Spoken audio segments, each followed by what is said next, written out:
Welcome to Cryptid Monologues. Let's dive into a world where myths meet imagination.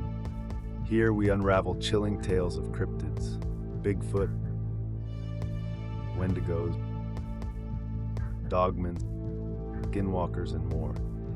These stories are crafted to ignite your imagination. These stories are purely fictitious, and names and/or events are purely coincidental. If you like these kind of stories, please give a like and subscribe. Click on the notification bell to stay up to date. Thanks for listening. Let's get into it.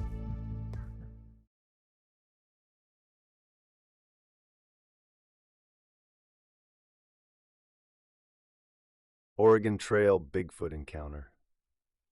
Spring had arrived, and with it came the promise of new beginnings. The fields were lush with fresh greenery, and the rivers swelled with melted snow. The settlers bustled about Independence, Missouri, gathering supplies, repairing wagons, and bidding farewell to the homes they would leave behind. The long journey westward along the Oregon Trail awaited them. The caravan was a diverse group, each family seeking a better future beyond the vast frontier. Some, like Elizabeth Harper, were fleeing hardship, hoping to find prosperity in the Oregon Territory. Elizabeth, a widow, had lost her husband to illness the previous winter, and with 2 young children to care for, she saw the West as her only chance at a fresh start.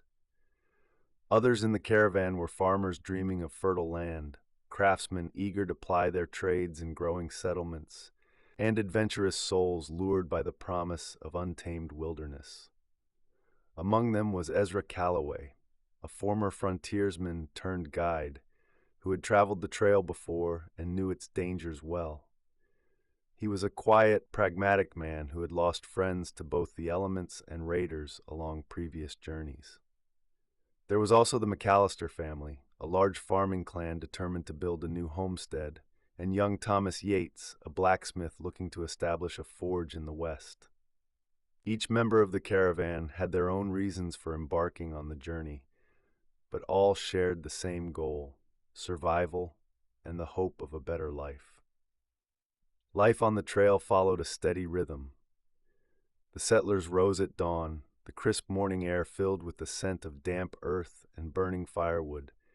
Women prepared breakfast over open flames, biscuits, salted meat, and coffee, while children helped gather firewood or tend to the oxen.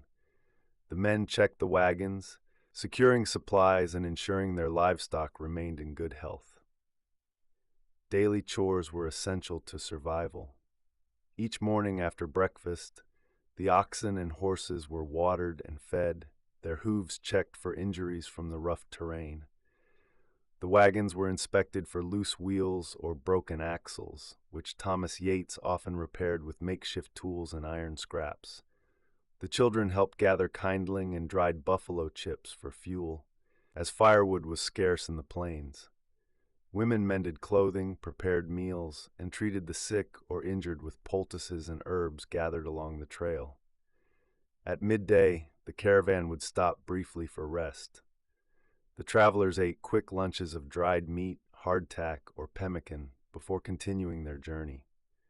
The heat of the afternoon made travel grueling, and the constant dust kicked up by the wagons coated their faces and clothes. Water was rationed carefully, and shade was a rare comfort in the open expanse of the prairie. In the evenings after making camp, everyone had a role to play. Fires were started, water was collected from nearby streams, and meals were cooked. Hunters and scouts like Ezra Calloway would bring back game, rabbits, deer, or even bison when luck was on their side. Meat was smoked and dried for preservation, while leftover bones were boiled to make hearty broths. Women washed clothes in whatever fresh water they could find, and men reinforced the wagons to keep them sturdy for the harsh terrain ahead. As the sun set, the settlers gathered around the campfires, sharing stories, singing folk songs, or engaging in quiet prayer. The McAllister children played games near the wagons, their laughter a rare but cherished reprieve from the hardships of the journey. Elizabeth Harper often read to her children, offering them a small piece of comfort amid the wilderness. Meanwhile, the men discussed the road ahead, planning their next course and recounting past adventures on the trail. Ezra remained ever watchful. He spent his days scouting ahead, his rifle always within reach. Though he spoke little of his thoughts, the others relied on his wisdom. When he wasn't riding ahead, he often sat with the older men, discussing the land and its challenges over tin cups of coffee. Despite the camaraderie, tension sometimes flared. Disputes over rations or the best routes were common, but they were quickly settled with Ezra's steady leadership. The journey was exhausting, both physically and mentally, yet each day brought them closer to their dream. The journey through the Rocky Mountains proved to be the greatest challenge yet. The towering peaks, covered in snow even in summer, loomed before them, a treacherous path winding through steep passes and jagged cliffs. The settlers moved slowly, their oxen straining against the incline, the air growing thinner with every step. One evening, as they made camp near a frozen stream, the howling wind carried a familiar cry through the mountains. It was the same deep, guttural call they had heard weeks before in the woods. The settlers exchanged uneasy glances, their fear rekindled. Ezra ordered extra watches through the night, knowing they were not alone in these mountains. As the days passed, the sightings continued. Tracks, massive footprints in the snow, were found along their path, always just ahead, as if the creature was leading them or watching their progress. At night, glowing eyes flickered in the shadows beyond the firelight, disappearing when anyone approached. Then disaster struck. A sudden rock slide roared down from the cliffs, narrowly missing the caravan but blocking their intended path. Panic set in as they realized they would need to find another route, one that would take them deeper into unknown territory. Ezra scouted ahead, and when he returned, his expression was grim. "There's a pass," he said, "but it's risky, and we're not the only ones using it." Elizabeth's heart pounded. "The creature?" she asked. Ezra nodded. "I saw it, watching us. It's leading us somewhere, or warning us." Despite their fears, they had no choice but to follow the uncertain path. The passage was narrow, jagged walls of stone pressing in on either side, forcing the wagons to move single file. The wind whistled through the canyon like a mournful wail, and the ever-present sense of being watched gnawed at their nerves. That night, an unexpected visitor arrived. A hunched old trapper wrapped in furs emerged from the darkness, his eyes shadowed beneath a battered hat. He introduced himself as Josiah Blackwood, a man who had spent decades in the wild. "You've drawn its gaze," he muttered, stirring the fire with a gnarled stick. "The people call it the Shadow Walker. Been here long before any of us." The settlers leaned in as Josiah spoke. "The legend says it guards these mountains, marking those who trespass. Some say it watches, tests, but others," he glanced around, "others say it hunts." The fire flickered as the wind howled beyond the camp. "You must leave an offering," Josiah said. "Food, trinkets, something of meaning, a sign you respect its land." He looked to Ezra. "Or be ready to fight." The next morning, the settlers decided to heed Josiah's advice. Using woven sticks and strands of horsehair, they fashioned a crude shrine, resembling a dream catcher, and hung it from a gnarled pine at the mouth of the canyon. They left small offerings, dried meat, beads, and a silver locket Elizabeth had carried since her husband's passing. With a final whispered prayer, they turned away, hoping they had shown the proper respect. Yet the creature did not leave them. Ezra and the men took immediate action. They positioned the wagons in a tight circle, reinforcing them with logs and large rocks to create a sturdy barricade. Rifles were distributed among those who could shoot, while knives and axes were kept close.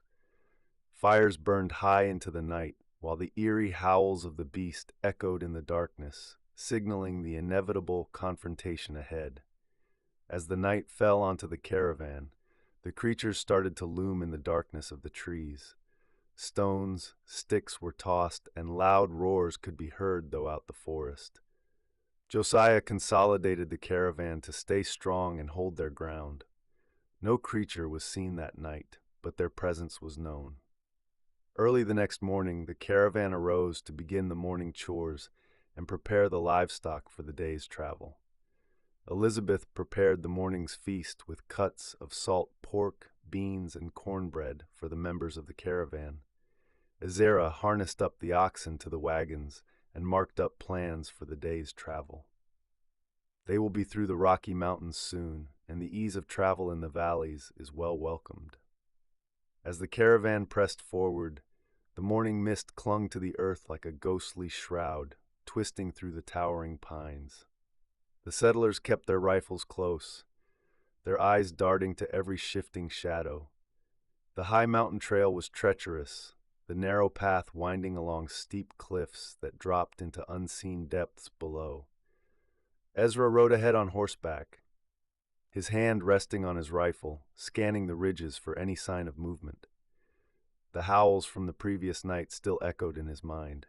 He had faced wild animals before, wolves, mountain lions, but this was something else. The eerie silence of the forest, the unnatural stillness, made his skin crawl. Suddenly, a shrill cry split the air. The oxen at the lead wagon bellowed in terror, their hooves skidding against the loose gravel. The wagon lurched violently as one of the beasts reared up, its eyes rolling wildly. Ezra spurred his horse forward, reaching for the reins just as the wagon threatened to tilt off the narrow path. "Hold the line!" Josiah bellowed, rushing to help. Several men dashed forward, grasping ropes and bracing their shoulders against the heavy wooden frame. The oxen, frothing with panic, were finally calmed after several tense minutes. But the damage was done. One of the wheels had cracked, splintered from the sudden jolt. "Damn it," Ezra muttered, wiping the sweat from his brow. He turned to Josiah, who was already inspecting the wheel. "We'll have to fix it before we can move on." Elizabeth, standing near the center of the caravan, clutched the silver locket at her neck. She watched the tree line warily, feeling the weight of unseen eyes. The howls from the night before had not been a mere warning, they had been a promise. As the men worked on the wagon, a low growl rumbled through the trees. The settlers froze. The horses snorted and shifted anxiously, ears pinned back. Then the underbrush erupted with motion. Dark shapes darted between the trees, too fast to be fully seen, yet large enough to send waves of dread through the caravan. "Torches!" Josiah shouted. "Now!" Women and children scrambled to light bundles of dried grass. Flames flickered to life, casting long, dancing shadows across the trees. The beasts in the darkness hesitated. Then, just as quickly as they had come, the shapes vanished, retreating into the depths of the forest. Ezra exhaled slowly. "They're not done with us," he said, tightening his grip on his rifle. Josiah nodded. "No, but we'll be ready for them." With the wheel repaired and torches burning, the caravan moved forward once more, descending toward the valley below. But the settlers knew they were being hunted, and the real fight was yet to come. As the settlers' caravan descended from the treacherous mountain pass into the valley below, the sight of another wagon train halted them in their tracks. Dust hung in the air as the second caravan emerged from a grove of cottonwoods, their oxen and horses weary, their people clad in dirt-streaked clothes. Relief flickered in their tired eyes, but something darker lurked beneath. These were not strangers. They were fellow pioneers, bound westward just as they were. "You're lucky to have made it through," Tate said, shaking Josiah's hand. "We heard the howls at night, same as you, I reckon." Josiah frowned. "Then you've seen them?" A murmur rippled through the gathered settlers as members from both caravans began exchanging words. Stories flowed like wildfire, each tale more unsettling than the last. One of Tate's men, a grizzled hunter named Leland Finch, spat into the dust and muttered, "We lost 3 good men in the high passes. One was taken right from his saddle. Heard a scream, turned to look, and he was gone. Just like that. Nothing but blood on the snow." Gasps spread through the group. and Elizabeth clutched her locket, eyes wide with horror. Tate's voice was grim. We found tracks, huge ones bigger than any bear's, and the trees, some of them stripped of bark, claw marks deep as a man's arm. We lit fires every night, just like you probably did. Didn't stop 'em from watching. Ezra's jaw tightened. Same here. They toyed with us, throwing rocks, snapping branches, keeping just out of sight. Whatever they are, they ain't natural. A young woman from Tate's group stepped forward, her face pale. My brother swore he saw one. Said it was tall, taller than any man, with glowing eyes like embers. But by the time he pointed, it was gone. The settlers shifted uneasily, gripping their weapons tighter. The valley had seemed like a haven after the mountain's perils, but now it felt like a trap. Josiah turned to Tate. We're stronger together. If these things are hunting us, we stand a better chance side by side. Tate nodded solemnly. Agreed. We set camp before sundown, and tonight we stand watch together. As the sun dipped behind the peaks, casting long shadows across the valley, the two caravans worked swiftly to fortify their position.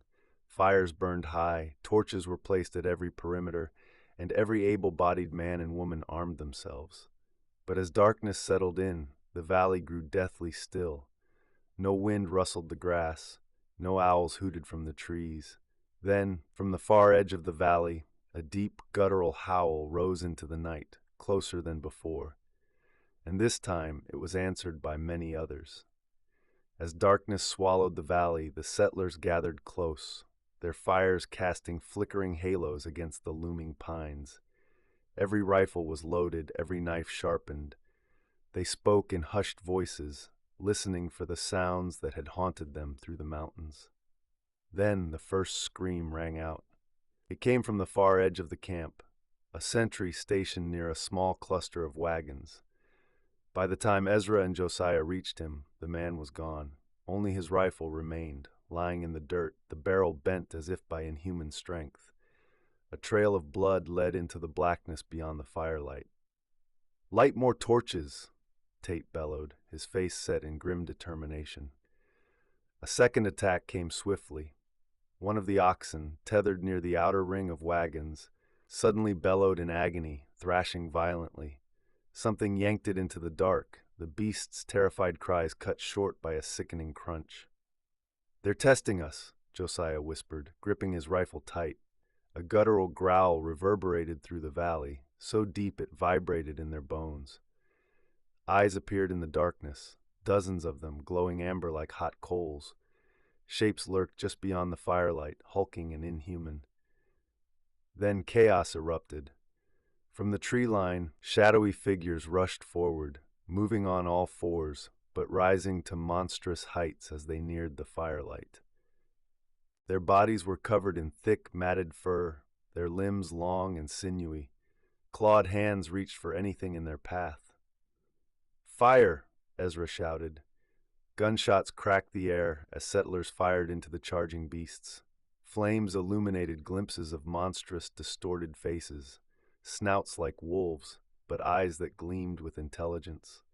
A shotgun blast struck one in the chest, sending it staggering back with an ear-splitting snarl. Elizabeth grabbed a torch and swung it wildly at a creature lunging over a wagon. Fire licked at its fur, and it shrieked in pain, retreating into the night.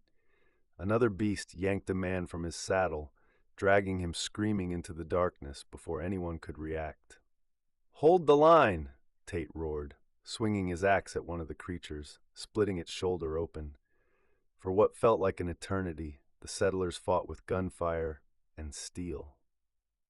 But the creatures were fast, too fast. Every time they were wounded, they retreated, only to attack from another angle. Then, just as suddenly as the attack had begun, the creatures melted back into the forest. The settlers stood panting, bloodied, and shaken. The ground was littered with spent bullets, torn flesh, and the smoldering remains of torches. But the worst part, not a single body of the creatures remained. They had taken their dead. At dawn, the survivors combed the valley for answers. Ezra, Josiah, and a small group of armed men followed the blood trail of one of the wounded beasts. It led them deep into the woods, where the towering pines grew so thick that sunlight barely touched the forest floor. Then they found it. A massive tree stood in a clearing, its bark stripped away in deep claw marks. At its base lay the bones of animals and people. Skulls, rib cages, femurs, all gnawed and cracked open. Elizabeth covered her mouth to stifle a cry. "What the hell is this place?" one of Tate's men muttered. Josiah knelt, touching the dry earth. "It's a hunting ground, a den." A terrible realization settled over them. The creatures weren't just attacking them out of defense or hunger. They were toying with them, hunting them for sport. And the valley wasn't an escape. It was a trap. Rushing back to camp, they gathered the settlers. Fear was in every eye, but so was determination. "We either die here, or we fight our way out," Tate declared. "Tonight, we make our stand." They spent the day fortifying the camp, sharpening stakes, reinforcing wagons, and preparing fire pits. Every child and elder was placed at the center, surrounded by the strongest fighters. As the sun dipped behind the trees, a terrible silence fell over the valley once more. Then the howls returned, closer, louder, and this time the creatures would not retreat until every last settler was dead, or they were. As the last light of day faded, the settlers stood ready, their weapons clutched in white-knuckled grips. Fires burned high, casting long, flickering shadows across the valley floor. The scent of burning pitch filled the air as torches lined the barricades, a desperate attempt to keep the creatures at bay. Then the silence shattered. A deep guttural howl erupted from the tree line, followed by dozens more, echoing across the valley like a chorus of death. The settlers tightened their ranks, eyes darting between the darkness and the fires. "They're coming," Josiah muttered, rifle steady. A low rumbling tremor vibrated through the ground, and then chaos. From the tree line, the creatures burst forth in a horrifying wave. Their eyes burned like embers in the night, their massive bodies moving with unnatural speed. Some ran on all fours, their elongated limbs propelling them forward in great, loping strides, while others reared onto two legs, towering over the settlers. "Fire!" Ezra roared. Gunfire lit up the darkness. Rifles cracked, shotguns boomed, and pistols spat flames into the charging horde. Bullets tore into the creatures, sending some tumbling, but many kept coming, their bodies unnaturally resilient. The first impact hit like a hammer blow. One of the creatures crashed into the wagons, claws raking through the wooden barricade, as settlers hacked and stabbed with axes and knives. Another leapt over a burning pit, landing in the middle of the defenders. It swiped at a man, its claws tearing through flesh and bone as he screamed. Elizabeth swung a torch at one, lunging for her, the flames licking its matted fur. The beast howled in agony, its eyes burning with rage as it retreated, but another took its place. Tate fought like a man possessed, his axe cleaving into the shoulder of a snarling monster. It staggered, but before he could strike again, another tackled him to the ground, its jaws snapping inches from his throat. Josiah fired, the bullet tearing through the beast's skull, and he yanked Tate to his feet. "We hold this ground." Josiah bellowed, "Drive them back!" But the creatures kept coming. Just as it seemed the settlers were being overwhelmed, Ezra noticed something, their leader. Among the horde, a single figure stood taller than the rest. Its body was broader, its fur black as night. Its eyes burned a deep, smoldering crimson, and it watched the battle unfold with chilling intelligence. Ezra knew instinctively this was the Alpha. If we kill it, the others might break. He shouted to Josiah. The two men locked eyes, and without hesitation they charged toward the massive beast. The Alpha saw them coming. With a snarl, it lunged, faster than anything that size should be. Ezra dove, rolling beneath its swipe, while Josiah brought his rifle up and fired point-blank into its chest. The beast staggered but did not fall. It turned on Josiah, massive jaws parting, fangs glistening. Ezra took aim, steadying his breathing. "Hey, you ugly bastard!" The Alpha turned, just in time for Ezra's bullet to pierce its skull. The monster let out an unearthly shriek, its body convulsing before collapsing to the ground. For a moment, everything stopped. Then, as if a spell had been broken, the remaining creatures hesitated. They let out confused growls, looking at one another, and then, one by one, they began retreating. Some vanished into the forest immediately. Others lingered, snarling, before finally turning and disappearing into the night. The battle was over. The valley was a wasteland of blood and fire. Wagons were splintered, bodies lay scattered, both human and beast. The settlers stood in stunned silence, weapons still raised, waiting for another attack that never came. "They're gone," Tate said hoarsely, wiping blood from his brow. Ezra exhaled, lowering his rifle. "We can only hope." Josiah placed a hand on his shoulder. "But we survived." The remaining settlers gathered, tending to the wounded, mourning the lost. Elizabeth clutched her silver locket, whispering a quiet prayer. They had won, but at a heavy cost. As dawn broke over the valley, painting the sky in hues of gold and crimson, the survivors knew one thing. They had faced the darkness and lived. After the battle in the valley, the two caravans, now united in their grief and triumph, moved out at dawn, the survivors bound for the west. The air felt different, thinner, as if even nature itself recognized their struggle. The land was quiet now, the howls of the creatures replaced by the soft whisper of the wind through the pines. The sense of dread that had plagued them was still there, lurking just beyond the horizon, but they pressed on, determined to reach the fertile lands of the west. The first day of travel felt strangely peaceful, a deceptive calm hanging over the caravan. Ezra rode alongside Josiah, keeping a sharp eye on the trees, scanning for movement. The valley had been a battle, but the road to the west was unknown, and that was more dangerous than any creature lurking in the shadows. "Do you feel it?" Ezra asked, glancing at Josiah. "Like we're still being watched?" Josiah nodded. "I do, but if they wanted us dead, they'd have finished it. We'll stay alert, but we move forward. The west is waiting." The caravan followed the rugged trail through the mountains, the landscape changing with every passing mile. The jagged peaks of the Rockies gave way to rolling hills and dense forests, the trees taller and thicker the further they traveled. 4 days into their journey, the caravan stopped at a creek to refill their water barrels. The water was cold and clear, running over smooth stones that glittered in the light of the setting sun. The travelers dismounted, feeling the strain of the long trek. Horses grazed nearby, and children played at the water's edge. But that peace didn't last. A low rumble echoed from the forest, deep and unsettling, the sound of hooves and heavy footfalls. Ezra's hand went to his rifle, his senses on high alert. Something wasn't right. The horses snorted nervously. The children stopped their play, their eyes wide with fear.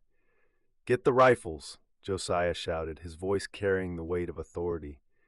Suddenly the trees exploded in motion, not from the ground, but above. Figures dropped from the branches, fast as lightning, landing with bone-crushing force. They were not the same creatures they had faced before, but they were close, cloaked in shadows, their limbs long and sinewy, with eyes that glowed in the dimming light. "Ambush!" Tate yelled, swinging his axe at one of the beasts, but it dodged with terrifying speed, raking its claws across his chest. Ezra fired, hitting one of the creatures in the chest, but it barely flinched before charging again. The other settlers scrambled, grabbing rifles and pistols, as the creatures leapt from the trees, cutting down anything in their path. The wagons were surrounded, the sounds of battle rising into the air. Elizabeth, holding her rifle, fired a shot that took down one of the creatures attempting to drag a woman from her horse. The creature screeched, blood spilling across the grass. But there were more, too many. Josiah's voice cut through the chaos. "Form a circle. Protect the children." They pushed together, retreating back toward the wagons, firing and swinging whatever weapons they had. The creatures were relentless, but so were the settlers. They fought as one, striking with brutal efficiency. For every creature that fell, two more took its place. Then, just as the tension seemed unbearable, the creatures suddenly hesitated. There was a roar, distinctly different, louder than before, echoing from the trees. The remaining creatures seemed to pause, their glowing eyes flicking toward the sound. Then, with a final furious screech, they retreated into the woods, leaving nothing but a trail of blood and carnage behind them. The caravan, battered and bruised, continued their journey the next morning, their spirits bruised but unbroken. They moved with urgency, pushing forward through the mountain passes, aware that the creatures might still be watching from the tree line. Ezra rode alongside Josiah again, his thoughts dark. "I don't trust this silence," Ezra muttered. "Something feels off." Josiah looked to the horizon. "Stay sharp. They might be gone, but we can't be sure." That night, as the wagons circled in their usual formation, the fires crackled against the cold air. The valley seemed peaceful, but they knew better than to relax. Hours passed, but nothing stirred. The night was eerily still until the horses began to panic. "To the wagons! Now!" Josiah shouted, his voice sharp. The settlers scrambled to their feet, grabbing weapons. Ezra led the charge to the outer circle, his eyes scanning the darkness. That's when he saw it, movement in the trees. A flicker of shadows, too fast to be human, darted between the trunks. Then another, and another. The creatures were circling them, drawing closer. With a roar, the first wave charged. The settlers, exhausted from the last battle, but still fighting with fierce resolve, fired in tandem. The creatures howled in fury, but their numbers were dwindling. Just as they thought they had gained the upper hand, a massive creature, larger than anything they had seen, emerged from the forest. Its fur was jet black, its eyes glowing a sickening red. It was the Alpha, but this time it wasn't alone. A pack of smaller but equally terrifying beasts flanked it. The battle was about to begin again, but this time the settlers would not retreat. They had survived before. They would survive again. They knew now that the West was not a land of promise, but of peril. But it was a peril they would face head-on together.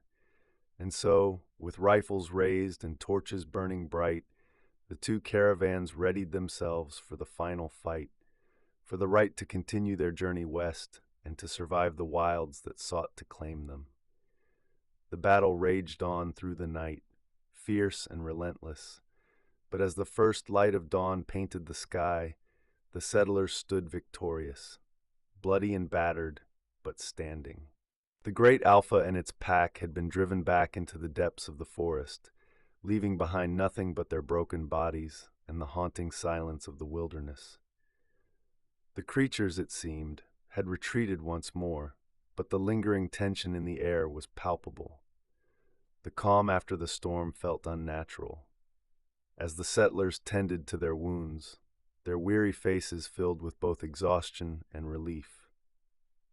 The wagons were repaired as best as they could, and the survivors gathered around the campfires, their conversations subdued, each one haunted by the ghosts of the night. Yet despite the darkness that had surrounded them, there was a growing sense of unity, a bond forged in the fires of battle. The two caravans had become something more than just traveling groups of strangers. They were family now. They had fought together, lost together, and triumphed together. By the time the morning sun rose higher, the decision had been made. The two caravans would continue their journeys, each following their own path, but no longer as strangers, no longer as just fellow travelers. As they approached the fork in the trail, where the Oregon Territory and California Territory split like two great rivers, the weight of the decision hung over them like a storm cloud. Ezra stood at the head of his caravan, Josiah by his side. They had come this far together, but the road ahead was different. For Ezra, the path northward to Oregon held promise. fertile soil, rich lands for farming, and a future that beckoned him like a distant dream. But for Samuel Tate and his people, the warm southern lands of California called to them, with the promise of gold and a fresh start in the valleys of the Sierra Nevada. The moment was thick with emotion. Both caravans had come so far together, had fought side by side, and had lived through horrors that few could even imagine. The bond between them ran deeper than any simple agreement. It was a brotherhood born of blood, sweat, and shared loss. Tate, standing on the edge of his wagon, turned toward Ezra, his face unreadable. "Well, Ezra, I reckon this is it." His voice cracked slightly, betraying the weight of the moment. "We've both been through hell, but it's time to go our separate ways." Ezra gave a slow nod. "I know. Feels like we've been through a lifetime together already. I'd ride into hell with you anytime, Samuel." He paused, looking over his shoulder at the people of both caravans, men and women who had become more than just faces on the road. "It's strange, isn't it, after everything, to be standing here, about to go in different directions?" "Yeah," Samuel replied, a ghost of a smile pulling at his lips. "But the West ain't the same for any two folks. You've got your path, and I've got mine." Elizabeth, who had been standing beside Josiah, wiped away a tear as she joined them. "We'll always be family, no matter where we go," she said softly. The words settled heavily in the air. They all knew what she meant. This wasn't just about a shared journey. It was about a bond that couldn't be broken, even by the miles that would soon lie between them. Josiah stepped forward, clasping Samuel's hand firmly. "You've been a good man to have by our side, Samuel. If we don't cross paths again, I'll never forget it. You'll always have a place with us in Oregon." Tate's eyes were hard, but there was warmth behind them. "Same here, Josiah. Same here. You watch your backs out there. The world's not done with us yet, I reckon." As the wagons began to pull apart, the settlers gathered, exchanging farewells and promises of future reunions. Some gave gifts, small tokens of remembrance, while others simply embraced, knowing that the ties between them would remain unbroken, no matter how far the miles stretched. Ezra and Samuel stood face to face for a long moment. Both men were quiet, the weight of their shared experience settling between them. Then, as if by unspoken agreement, they pulled each other into a tight embrace. "I'll always be grateful for what you did," Samuel said, his voice thick with emotion. "You saved us, Ezra. If you ever need anything, you know where to find me." Ezra clapped him on the back, his own voice rough. "You too, Samuel. Whatever happens, we're brothers now. I'll never forget you." The wagons began to move. Samuel gave a final wave, and Ezra returned the gesture, both of them standing still as the two groups slowly parted, each caravan heading in its own direction. The road ahead was still long. The danger wasn't over. But for the first time since they had entered the mountains, the settlers felt something that had been absent for so long. Hope. Hope for the future. Hope for new beginnings. As the two caravans disappeared down their respective trails, both knew this was not the end. It was just another chapter in their shared journey. And no matter where they were headed, they would carry each other's memory and the bond they had formed with them always. And so Ezra and his people turned toward the north, the distant Oregon territory beckoning them with the promise of a new life, while Samuel and his caravan veered south toward the golden promise of California. The land ahead might still be wild, but they were ready for it. They had already faced the darkness together and survived. Now there was nothing they couldn't face. Restocking at Fort Boise, the final push to the Willamette Valley. The air was thick with the smell of salt and smoke as Ezra's caravan rolled into Fort Boise, a crucial stop before the final leg of their journey to the Willamette Valley. The fort stood tall against the horizon, its stone walls weathered but strong, a safe haven for travelers before they ventured into the last stretch of rugged terrain. The sound of hooves clopping on the dirt road, The creak of wagon wheels and the occasional shout of soldiers echoed in the dry air. Ezra reined in his horse, taking a deep breath as he surveyed the familiar sight of the fort.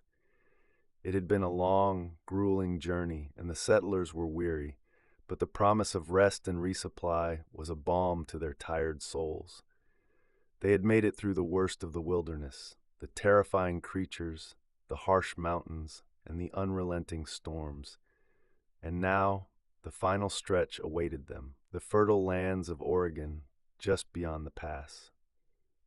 Inside the fort's gates, they were greeted by the familiar faces of soldiers and traders who had weathered many seasons in this desolate outpost.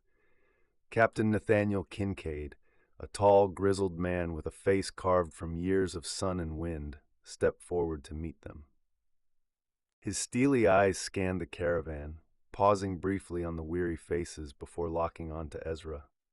"You made it," Kincaid said, his voice low but filled with a note of respect. "I didn't expect to see anyone after the creatures in the valley. Thought maybe you'd gone the way of so many others." "We've seen some things, Captain," Ezra replied, his voice rough with the weight of their journey. "But we're still here. We've got a tale to tell, that's for sure." Kincaid nodded. "I've heard some strange things about those creatures in the mountains. You mind sharing what you saw? We've had our share of trouble in these parts, but nothing quite like that." Ezra and Josiah exchanged a glance before stepping forward. The rest of the caravan settled around a large fire pit, unpacking their wagons and tending to the livestock. With a few sharp nods from Ezra, the settlers began to gather near the fort's rough-hewn buildings, ready to listen to the story of their survival. The settlers huddled around the fire, their faces flickering in the dancing light, eyes wide with both curiosity and unease. Ezra cleared his throat and began recounting the tale, their encounter with the creatures, the harrowing battle in the valley, and the fight for survival that had bonded them all. He didn't leave out the horrors of the night, the bloodied wagons, the eerie howls, or the terrifying moment when they thought they might not make it. "The creatures, they weren't just beasts," Ezra said, his voice steady as the rest of the caravan listened intently. "They were something else, something ancient and hungry. They had a leader, an alpha. We fought it off, but I don't think that's the last we've seen of them. No, something's out there, something more dangerous than we know." Josiah nodded. "We thought we were alone in the wild. Thought the land was just dangerous, untamed. But these things, these creatures, they're not just part of the land. They're watching us, and they'll come again when the time is right." Kincaid's expression remained unreadable, but his eyes betrayed a flicker of unease. "I've heard rumors. People say the beasts are some kind of curse, something to do with the old lands beyond the mountains. But I've never seen anything like that." He rubbed his chin thoughtfully. "Still, it sounds like you've been through a lot. And I don't like the sound of what you're saying." A trader named Alice, a tough woman with short-cropped hair and a scar that ran across her cheek, leaned in, her voice low but sharp. "You're not the first to tell stories like that. We've had people passing through here saying the same thing. Creatures that walk on two legs, others that crawl like animals but bigger than anything we've ever seen. I've heard tales from the old pioneers, from the natives. They say there's something watching the land, waiting." The mention of the natives made the settlers uneasy, their eyes darting to one another. The native tribes in the area were known to be secretive, and their stories were filled with cryptic warnings. But there was no time to dwell on the past. There was a more pressing concern now. "That's all well and good," Ezra said, shaking his head. "But the real question is, what do we do next? We're headed for the Willamette Valley. We need to restock and get moving before winter sets in. Those creatures might be in the mountains, but the valley's not far." Kincaid's gaze hardened. "I wouldn't head west too fast if I were you. The pass is treacherous this time of year, and with the weather turning cold, you'll have a hard time making it before snow traps you in. I'd advise you rest up here for a while. We've got supplies, and you'll want to make sure your wagons are well equipped." Tate, the grizzled leader of the other caravan, had been quietly listening in the background, his hands resting on his rifle. "And we need to make sure that we're not walking into something worse than just a snowstorm," he added, his voice heavy with thought. "We survived the valley, but who's to say that something worse isn't waiting for us?" The settlers turned to look at him, their faces grim. They had all seen the shadow of doubt in each other's eyes, but no one had voiced it until now. The creatures, the dangers in the wild, none of them truly understood the full scope of what they were walking into. "Look," Alice said, standing up and wiping her hands on her pants. "There's a group of us heading to the valley, but if you've learned anything on this journey, it's this: never travel alone. If those creatures are still out there, they're more likely to attack a lone group than a group that's prepared to fight. So, I suggest you stick together, at least until you're well past the pass. There's strength in numbers." Ezra nodded slowly, taking in her words. The group was battered, exhausted, and mentally scarred by what they had experienced, but one thing was certain: they had become family. They would stick together until the end. The fort's supplies were quickly loaded into their wagons: water, food, weapons, and ammunition for the last leg of their journey. As they gathered their final provisions and prepared to leave, Ezra took one last look at the group around him, their faces filled with both determination and uncertainty. "Tomorrow," he said, his voice steady, "we make the final push. The Willamette Valley's waiting, and we're going to get there, together." As the fire crackled in the evening air, the sound of hooves and the groan of wagon wheels filled the night, but it was the quiet resolve of the settlers that carried the weight of the moment. The last leg of their journey had begun, and whatever lay ahead, they would face it with the same strength, unity, and defiance they had shown through the trials of the past. And in the shadow of Fort Boise, they set their sights on the west, on the unknown, on the promise of new land, and on the hope of a future that could not be taken from them. The morning came cold and crisp as Ezra's caravan departed from Fort Boise, their wagons packed with fresh supplies and their spirits hardened for the journey ahead. The settlers had survived the horrors of the valley, battled the creatures of the mountains, and endured the harshest tests the frontier had to offer. But the last stretch of their journey would be no easy ride. The road to the Willamette Valley wound through treacherous terrain, fast-moving rivers, dense forests, and steep mountain passes where sudden snowstorms could turn the trail into a death trap. The settlers had heard stories of those who had perished on this last leg, their wagons stranded, their bodies frozen in the unrelenting cold. But fear had no place among them now. They had come too far to turn back. By midday they reached the banks of the Snake River, its waters swollen from recent rains and moving dangerously fast. The river was the final great natural barrier before they could reach the high plains leading into Oregon, but crossing it was a gamble. The ford was deep, the current strong, and the makeshift ferry at the crossing could only handle one wagon at a time. Ezra dismounted, eyeing the swirling waters. "We either cross here, or we lose days searching for a safer spot," he said grimly. "If we're careful, we can make it." Josiah frowned, tightening his coat against the wind. "Ain't gonna be easy. If a wagon tips in that current, we'll be losing more than just supplies." The settlers wasted no time preparing. Ropes were fastened to the ferry, securing each wagon as it was carefully floated across. Men waded into the icy waters to guide the oxen, their muscles straining against the pull of the river. The first few crossings went smoothly, but then a scream rang out. One of the wagons caught in the current began to tip. A young boy, clutching the side, cried out as the rushing water threatened to drag him under. Without hesitation, Ezra dove in, fighting the freezing current as he reached the wagon. The settlers on shore scrambled, tossing ropes as Ezra grabbed hold of the boy's arm and pulled him free just as the wagon capsized. The river claimed the supplies, but the settlers pulled together, recovering what they could. It was a loss, but not a defeat. They pressed on.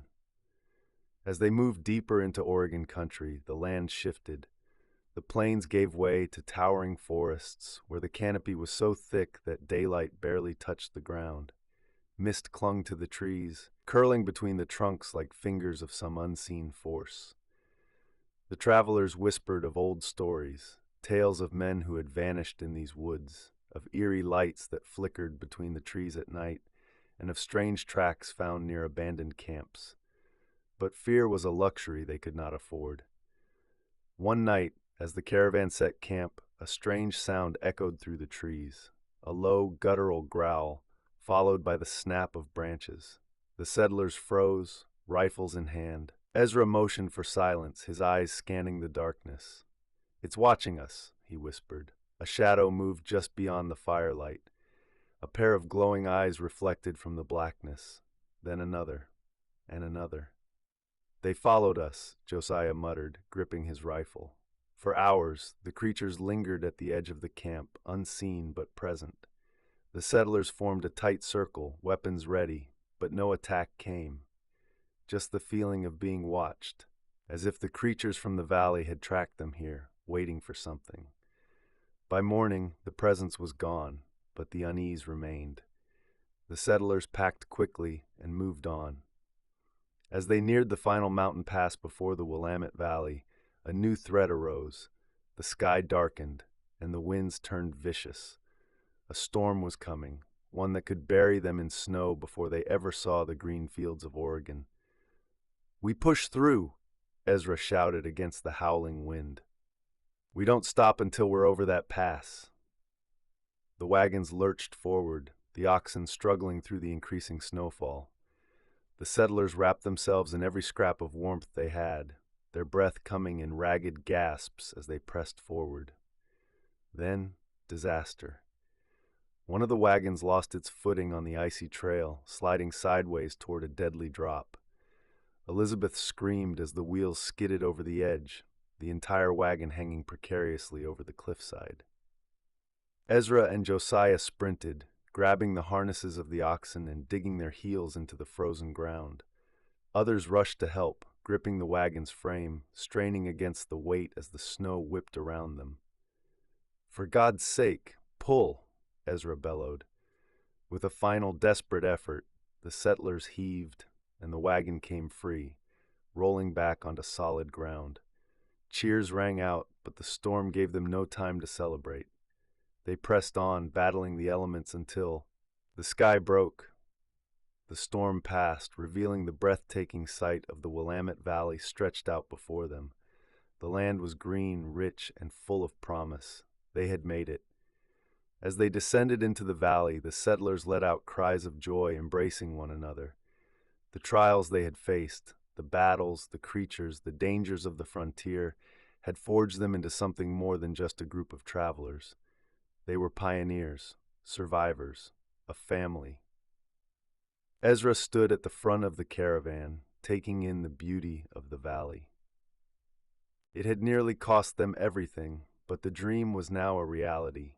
Josiah clapped a hand on his shoulder. "We did it, Ezra." Ezra nodded, his eyes never leaving the horizon. "No, we all did it." The wagons rolled forward into the promise of a new life and into the history of the West. Thanks so much from Cryptid Monologues for watching. If you enjoyed this video, don't forget to hit that like button and share your thoughts in the comments below. Make sure to subscribe and click the notification bell so you never miss an update. And hey, while you're here, check out these videos. You'll definitely love them. See you in the next one.